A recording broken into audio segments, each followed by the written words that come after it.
Ever let a brilliant idea slip away because you're too afraid to act? I did, until I decided to bring one of my ideas to life in just 48 hours, with no budget, just a few friends. Here is how it all came together: the inspiration, the challenges, and everything that I learned along the way. I've always loved visual storytelling, but this time I wanted to create something that felt personal. This film wasn't just about flying a drone, it was about discovering that feeling of freedom and wonder. The inspiration came from other travel filmmakers whose work captured not just places but emotion. Watching them reminded me that filmmaking isn't about gear or scale, it was about feeling, and that's where this all began.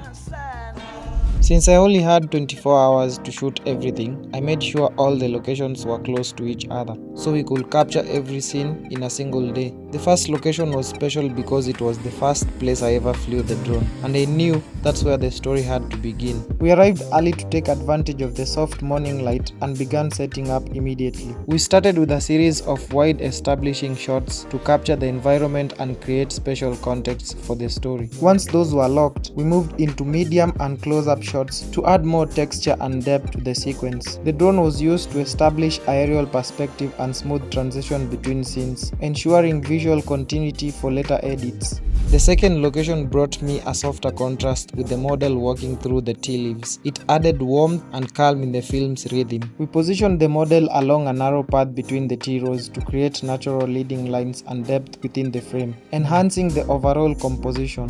The drone was also used for a few overhead passes to establish the location scale and texture. This setup provided a visual tonal shift from the previous scene, creating a smoother transition in pacing before moving into the next sequence. Each place wasn't just a background, it carried emotion, memory, and meaning, and that's what tied all the visuals together.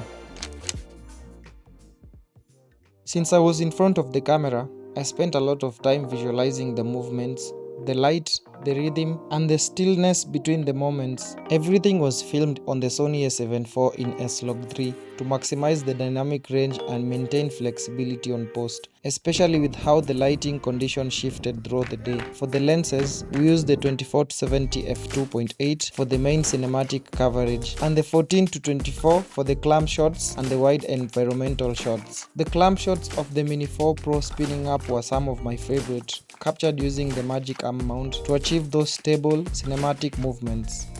The aerial shots were captured using the DJI Mini 4 Pro, and we also used another drone to film it flying from above. That's how we captured those wide, layered sky shots. Pre-production was a crucial step for this project. Before shooting, I spent time developing the concept, building the structure, and gathering reference to define the tone and mood of the film. To keep everything organized, I planned the entire production inside Milanote. It became my creative workspace where I outlined the visual flow, structured the shot list, and refined the visual direction. Since this was my first production, a lot unfolded on set. There were moments where I missed a few essential shots, mainly the close-ups and the inserts, which meant going back to the location for a reshoot. Interestingly, during the second trip, we ended up capturing most of the aerial footage that made it into the final cut. One of the biggest challenges came with the sunrise scene. The light shifted much faster than anticipated, and harsh light is never ideal for drone work, so timing every flight became crucial. We had to move quickly and adjust exposure on the fly to maintain consistency across the shots. Towards the end of the production, we got stopped by the police while filming on the last location, which meant we couldn't finish the shoot as planned. Fortunately, I had previously filmed in the same location and was able to use some of the footages to complete the sequence. But honestly, moments like this are part of the process. They remind you that every shoot has its surprises. Editing was one of my favorite part of the process. It's where the whole film finally started to make sense. I wanted the pacing to feel natural and not rushed, because I wanted more control over the look and feel of every frame. For this project, I switched from Premiere Pro to DaVinci Resolve because I wanted more control over the color and emotions of every frame. In Resolve, I used power windows to lift details from the shadows, added film green for the texture, and a bit of highlightation for that warm cinematic glow.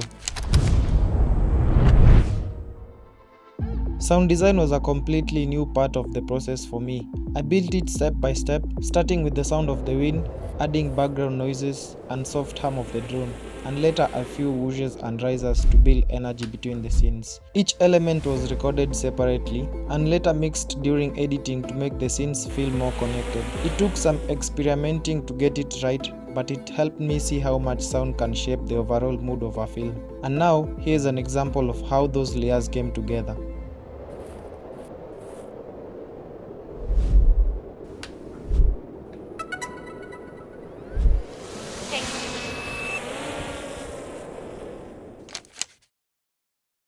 This project taught me patience and the importance of planning, lighting, and pacing. I also learned a lot about working with people, how collaborations can save a shoot, and how small details like sound, timing, can completely change how the story feels. Every mistake taught me something new, and all of it became part of the process. Don't wait for everything to line up perfectly before you start. You learn by doing, by failing, and trying again. You figure out things on set, not just on paper. Your first project doesn't need to be perfect, it just needs to be yours.